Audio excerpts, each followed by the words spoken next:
உலகெங்கிலும் பறந்து வாழும் ஜோதிடம் டாக்ஸ் தமிழ் நேயர்களுக்கு அன்பு வணக்கம். நான் ஜோதிடர் குரு வரதராஜ பெருமாள்.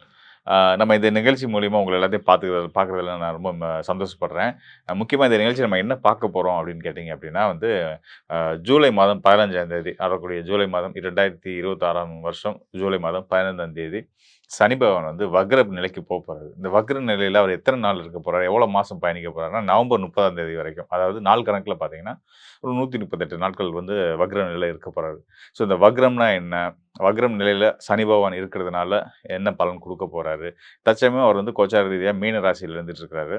ஸோ அந்த மீன ராசியில இருந்து அ ஒவ்வொரு ராசிக்கும் என்னென்ன பலன்கள், அதாவது மேஷம் முதல் மீனம் வரையான 12 ராசிக்காரர்களுக்கும் என்ன மாரியான பலன்கள் குடுக்க போறாரு அப்படின்றத நம்ம பார்க்க போறோம். மேலும் ஆண்டு கிரகங்கள், மற்ற கிரகங்களோட நிலைகள்லாம் வச்சு உங்களுக்கான துல்லியமான சரியான பலன்கள் குடுக்க போறேன். நிச்சயமா நிகழ்ச்சிய தொடர்ந்து பாருங்க. கண்டிப்பா உங்களுக்கு பயனுள்ளதா இருக்கும். கும்பராசி அன்பர்களுக்கு சனி வக்ர பெயர்ச்சி நிலையிலிருந்து உங்களுக்கு என்ன விதமான யோக பலன்கள குடுக்க போறாரு அப்படின்னு பார்க்க போறோம். கும்ப ராசியோட அதிபதி யார் அப்படின்னு கேட்டீங்கன்னா, சனி பகவான். உங்க ராசிக்கு 12ஆம் இடமான வெளிநாட்டு பயணங்களையும், விரயங்களையும் குறிக்கக்கூடிய ஸ்தானத்துக்கும் அதிபதியா வரக்கூடியவரும் சனி பகவான் தான். அயன, சயன, போகஸ்தானம்னு சொல்லக்கூடிய ஸ்தானமும் 12ஆம் இடம் தான். உங்களோட நிம்மதியான தூக்கத்த குறிக்கக்கூடிய ஸ்தானமும் அந்த இடம் தான். இந்த ஸ்தானத்துக்கும் அதிபதியா வந்து உங்க ராசிக்கும் அதிபதியா வந்து அவர் ராசிக்கு 2ஆம் இடமான மீன ராசியில இருந்துட்டு இருக்காரு இல்லையா? ஸோ அதாவது 7 சனியோடைய ம் பாத சனி காலம். கடைசி 2 ஆண்டுகள்ல அவர் இருந்துட்டு இருக்கிறாரு. பொதுவா நான் எப்பயுமே சொல்லக்கூடியது வந்து பார்த்தீங்கன்னா, மகர ராசிக்காரர்கள், கும்பராசிக்காரர்கள் நீங்கலாம் வந்து சனிய பார்த்து பயப்படவோ, சங்கடப்படவோ கூடாது. அவர்னால தான் நமக்கு கஷ்டம் வருதுன்னு நினைக்கவே கூடாது. காரணம் என்னன்னு கேட்டீங்கன்னா, உங்களுடைய ராசி அதிபதியே வந்து சனி பகவான் தான். இது நீங்க எப்படி இருக்குன்னா, நீங்க வந்து சனிய பார்த்து பயப்படுறதோ, கவலைப்படுறதோ எப்படின்னா, நீங்க உங்கள கண்ணாடிய பார்த்து பயப்படுற மாரி, சங்கடப்படுற மாரி. அ இதுதான் விஷயம். "தீதும் நன்றும் பிறர் தர வாரா" அப்படின்ற ஒரு இதுக்கு ஏற்ப நம்ம லைஃப்ல வர பிரச்சனைக்கு நாம தான் காரணம்ன்றத புரிஞ்சுக்கலாம். அதுக்காக நாம தான் எல்லாத்துக்கும் காரணம், எல்லா பிரச்சனைக்கும் நாம தான் காரணம். நீங்க உங்க மேல குற்றம் சாட்டிக்கிறாய்ங்க அப்படின்னா குற்றம் சாட்டிக்கிறீங்க அப்படின்னா வந்து, நீங்க வந்து சனியால உங்களுக்கு ஒரு தொந்தரவு நடந்துட்டு இருக்குன்னு நீங்க நம்புறதா அர்த்தம். சனியால நிச்சயமா மகரம், கும்ப ராசிக்காரர்களுக்கு எந்த விதமான பாதிப்பும் எப்பயும் வராதுன்றத நான் உறுதியா சொல்லிட்டு, இந்த வக்ர பயிற்சி காலத்துல ஜூலை 15ஆம் தேதியிலிருந்து நவம்பர் 30ஆம் தேதி வரைக்குமான அந்த 138 நாட்கள் எப்படி இருக்குன்றத பார்க்க போறோம். ஒரு கிரகம் வக்ரம் பெறும்போது, அவர் ராசிநாதனவே வந்து வக்ரம் பெறும்போது, உங்களுடைய குண இயல்புகள், பிறவி குணம்னு ஒண்ணு இருக்கும் இல்லையா? அது வந்து இன்னும் வலுவடைய போகுதுன்னு அர்த்தம். வக்ரத்தில இருக்கக்கூடிய கிரகங்கள் தான் குடுக்கக்கூடிய ஆதிபத்திய பலன்கள தாறுமாறா குடுக்கும். அ அத தவிர்த்து கெடுதல செய்யும், கெட்டத செய்யும்ன்னு சொல்ல முடியாது. இப்ப நம்ம ஒரு விஷயத்துல ஸ்ட்ராங்கா இருக்கிறதுனால சில நல்லது ஒரு பிடிவாதம் நல்லதே செய்யும். அனாவசியமான பிடிவாதம் கெட்டத செய்யும் இல்லையா? ஸோ அந்த மாரின்னு எடுத்துக்கணும். இப்ப இங்க சனி வக்ரத்துக்கு வரும்போது உங்களுடைய பிறவி குணம் அப்படின்றது என்னன்னா, பூரணத்துவம். ரொம்ப நியாயமா நடந்துக்கணும். யாரையும் கெடுக்கக்கூடாது. நெறி பிறழாத ஒரு நல்ல வாழ்க்கை வாழணும். அப்படின்றது தான் உங்களுடைய கும்ப லக்னத்துக்காரவங்களுடைய எந்த ஒரு விஷயத்த தொட்டாலும் அது முழுமையா செய்யணும். ஈடுபாட்டோட செய்யணும். அப்படின்றதெல்லாம் வந்து கும்ப ராசிக்காரர்களோட இயல்பு. இந்த இயல்பு தான் பன்மடங்கு கூட போகுதுன்றது தான் சனி வக்ரம் ஆகக்கூடிய தன்மையுடைய பலன் அதுதான். ஸோ அந்த வகையில அந்த 138 நாட்களும் ஒவ்வொரு நாளும் உங்கள நீங்க இன்னும் வந்து வலுப்படுத்திக்க போறீங்க அப்படின்றத புரிஞ்சுக்கங்க. ராசிக்கு வந்து 2ஆம் இடத்து அதிபதி யாருன்னு கேட்டீங்கன்னா, குரு பகவான். அவர் வந்து எங்க இருக்காருன்னா, உங்க ராசியில இருந்து 6ஆம் வீடான கடக ராசியில உச்ச பலம் பெற்றிருக்காரு. கண்டிப்பா அத நீங்க தெரிஞ்சிருந்திருப்பீங்க. குருவுடைய பெயர்ச்சி சமீபத்தில நடந்தது இல்லையா? ஸோ அந்த வகையில வந்து குரு உச்சம் பெற்ற நிலையில அவர் 6ஆம் இடத்துல இருந்து உங்களுடைய வாக்குஸ்தானம், தனகுடும்ப வாக்குஸ்தானமான மீன ராசியில, அதாவது குருவுடைய சொந்த அவருடைய வீட்டுக்கே வந்து அவருடைய 9ஆம் பார்வை கிடைச்சிட்டு இருக்கு. அந்த ராசியில இருக்கக்கூடிய உங்களுடைய ராசிநாதன் சனி பகவானுக்கும் குரு பார்வை கிடைச்சிட்டு இருக்கு. பொதுவாவே நம்மளுடைய ராசிக்கோ, ராசிநாதனுக்கோ குரு பார்வை இருந்துச்சு அப்படின்னா, அது வந்து நமக்கு எல்லா வகையிலயும் நல்லது. நம்மளோட நெகட்டிவான விஷயங்கள், நமக்குள்ள இருக்கக்கூடிய ஒரு நெகட்டிவான விஷயங்கள் ஆகட்டும், நம்மள சுத்தி இருக்கக்கூடிய நெகட்டிவான நபர்கள், எதிர்மறையான நபர்கள், எது நடந்தாலும் வந்து தப்பாவே பார்க்குறது, கூட இருந்தே பொறாமைப்படுறது, இந்த மாதிரியான நபர்கள்லாம் வந்து நம்மள்ட்ட இருந்து விலகிருவாங்க இந்த காலகட்டத்தில உங்கள்ட்ட இருந்து ஒரு நல்லா பழகிட்டு இருந்த ஒரு உறவு வந்து விலகி போகுது அப்படின்னா, நீங்க அத நினைச்சு சந்தோஷம் தான் படணும், வருத்தமே படாதீங்க. அ அவங்க வந்து நிச்சயமா ஒரு நாள் திருந்தி உங்களோட அரும உணர்ந்து ஒரு நாள் வருவாங்க. அன்னைக்கு நீங்க ஏத்துக்கலாம். ஸோ அதனால வந்து இந்த குறிப்பிட்ட காலத்தில அதாவது குறிப்பிட்ட காலம் நான் சொல்றது வந்து இந்த சனியுடைய இந்த வக்ர பயிற்சி காலத்தில வந்து பார்த்தீங்க அப்படின்னா, உறவுகள் பிரியறதுக்கு வாய்ப்புகள் உண்டு. அப்படி போற உறவுகள் உங்களுக்கு ஆகாத நபர்கள் அப்படின்றத மட்டும் நீங்க மனசுல நெனச்சுக்கங்க.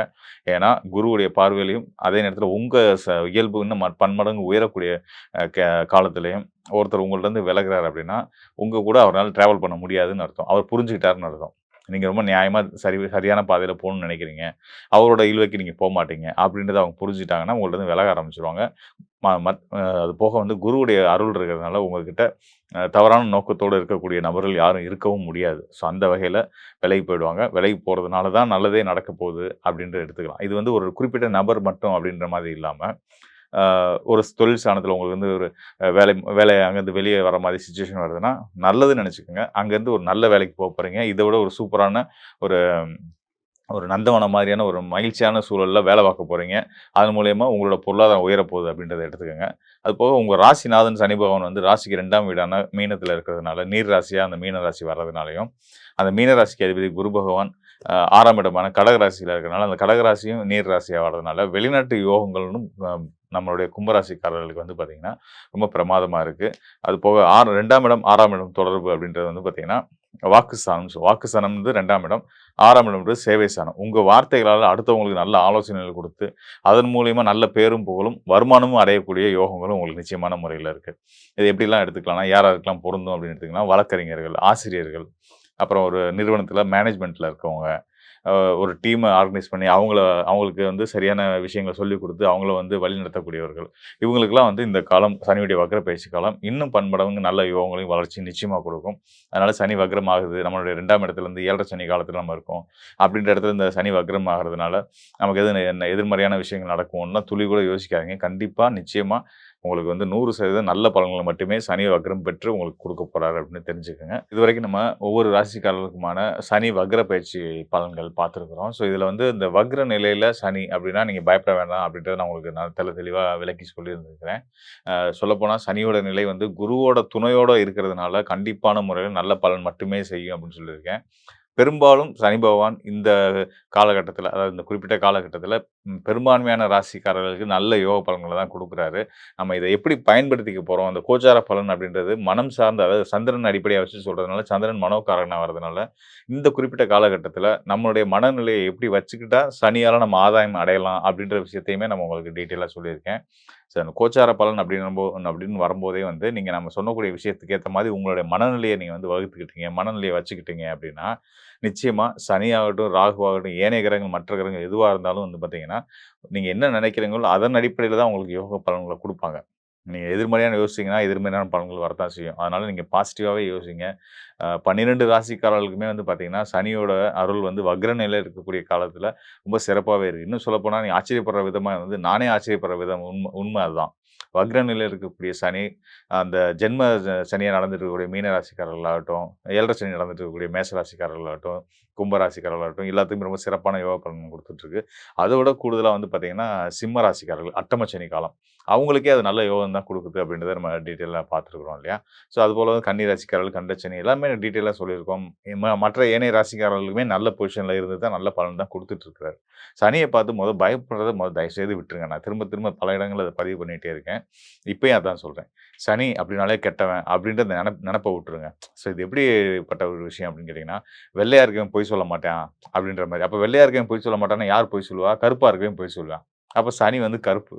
ஸோ அவர் தான் கெட்டவன்னு மைண்ட்ல நமக்குலாம் ஃபிக்ஸ் ஆகி வச்சிருக்கோம் பாருங்க. அந்த எண்ணத்த தயவுசெய்து எடுத்து தூக்கி போட்டுருங்க. அந்த எண்ணத்த தூக்கி போட்டீங்கனாலே, உங்களுக்கு நம்ம சனியால எவ்வளோ ஆதாயம் அடையறோம், எவ்வளோ நல்லது நமக்கு நடந்துகிட்டு இருக்கு அப்படின்ற ஒரு உண்மை தெரிய வரும். ஸோ அது தெரிஞ்சு சனி வந்து ரொம்ப நல்ல கிரகங்கள். உண்மைய சொல்லப்போனா வந்து, அவர மாரி வந்து நியாயத்துக்கு கட்டுப்பட்டு, வேண்டியவன், வேண்டாதவன், பணக்காரன், ஏழை, ஏழை அப்படிலாம் இல்லாம, எந்தவித பாகுபாடும் இல்லாம, மனிதர்களுக்குள்ள எந்தவித பாகுபாடும் இல்லாம, இன்னும் சொல்லணும்னா உயிர்களுக்குள்ள எந்த பாகுபாடும் இல்லாம, சமத்துவமா எல்லாத்தையுமே பார்க்கக்கூடிய ஒரு மனநிலையை குடுக்கக்கூடியவர். அவர் நீதிமானும் கூடயா. அதனால வந்து தப்பு யார் பண்ணாலும் தப்பு அப்படின்றத ஸ்ட்ராங்கா சொல்லக்கூடிய அந்த தைரியம் வந்து சனியுடைய ஆதிபத்திய பலம் பெற்றவர்களுக்கு நிச்சயமா இருக்கும். ஸோ அந்த வகையில இதெல்லாம் வந்து சனியோட இயல்புகள். நம்மளுடைய ஆயுள் காரகனும் சனி தான். உழைப்பு தான் வந்து நமக்கு வந்து ஆ தெய்வம்ன்ற அளவுக்கு நம்ம சொல்லலாம். பெரியவங்க அப்படிதான் சொல்லியிருக்காங்க. "நீ உழைச்சா நீ பொழைக்கலாம். நீ உழைச்சா நீ சாப்பிடலாம்." அப்படின்னு தான் சொல்லியிருக்காங்க. அந்த வகையில வந்து ஒரு உழைப்பு நல்லா இருக்கணும் அப்படின்னாலும், அதையும் தீர்மானிக்கிறது சனி பகவான் தான். ஸோ இந்த எல்லா வகையிலயுமே வந்து சனி பகவானுக்கு நெறைய நல்ல பண்புகள் இருக்கு. ஸோ அதெல்லாம் எடுத்துக்கிட்டு நம்ம வந்து அத அதெல்லாம் நமக்கு கிடைக்கணும்னு சனி பகவான்ட்டருந்து கிடைக்கணும்னு நம்ம மனசுல வேண்டிக்கிட்டு, நெனச்சுக்கிட்டு வாழ ஆரம்பிச்சோம் அப்படின்னாலே, இதெல்லாம் அவர் தான் குடுக்குறாரு அப்படின்ற உண்மையெல்லாம் அவங்களுக்கு புரிய ஆரம்பிச்சுச்சு அப்படின்னாலே வந்து, உழைச்சா தானங்க காசு வரும், பணம் வரும். பணம் தானங்க எல்லாமே. உங்களுக்கு பணம்ன்றது குருன்னு எடுத்துக்கிட்டீங்க அப்படின்னா, அந்த பணம் வர வைக்கிற வழியே வந்து சனி பகவான் தானே. அப்படிப்பட்ட சனி பகவான நம்ம கெட்டவன்னு எப்படி நினைக்க முடியும்? நம்ம உழைப்ப தப்புன்னு நம்ம எப்படி சொல்ல முடியும்? திருடாத, பொய் சொல்லாத எல்லா செயல்களுமே வந்து எந்த ஒரு உழைப்புமே வந்து நல்ல விஷயம் தான். ஸோ அந்த வகையில நமக்கு நல்ல உழைப்ப குடுக்கக்கூடிய சனி பகவான கண்டிப்பான முறையில நீங்க வந்து கெட்டவனா பார்க்கிறத தயவுசெய்து விட்டுட்டு, சனியால நமக்கு என்னென்ன ஆதாயங்கள் வருது அப்படின்றத பாருங்க. உங்க வாழ்க்கை ரொம்ப இனிமையாவே இருக்கும். மேலும் இப்ப நம்ம சொன்னதெல்லாம் வந்து பார்த்தீங்கன்னா, கோச்சார ரீதியா சனி இந்த நிலையிலிருந்து ஒவ்வொரு ராசிக்காரர்களுக்கும் என்ன பலன் குடுக்குறார்ன்றத பத்தி பேசியிருந்தோம். அ இன்னும் மேற்கொண்ட டீட்டெயில் வந்து கண்டிப்பா உங்களுக்கு தேவைப்படும். நம்மள அடுத்த கட்ட நகர்வுகள், அ அதில நம்ம வெற்றி அடைய போறோமா? வெற்றி அடையணும்னா என்னென்ன செய்யணும்? என்னென்ன விஷயங்கள் நம்ம தவிர்க்கணும்? இப்படின்றத பத்தி என்னென்ன நடக்க போகுது நம்ம லைஃப்ல எதிர்காலத்தில இப்படின்றத பத்தி இன்னும் துல்லியமா சரியா நீங்க தெரிஞ்சுக்கணும் அப்படின்னா, இப்ப நம்ம இங்க சொன்னது வந்து கோச்சார அடிப்படையான சந்திரன் உங்க ராசிக்கான பொது பலன் இல்லையா?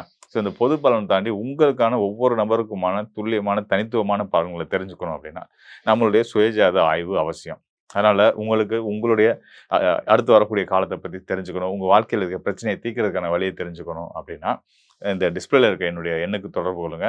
நிச்சயமா உங்களுக்கு ஒரு தெளிவையும், கிளாரிட்டியும் நான் உறுதியான முறையில குடுக்குறேன். நன்றி, வணக்கம் நண்பர்களே. மீண்டும் ஒரு நல்ல நிகழ்ச்சியில் சந்திப்போம்.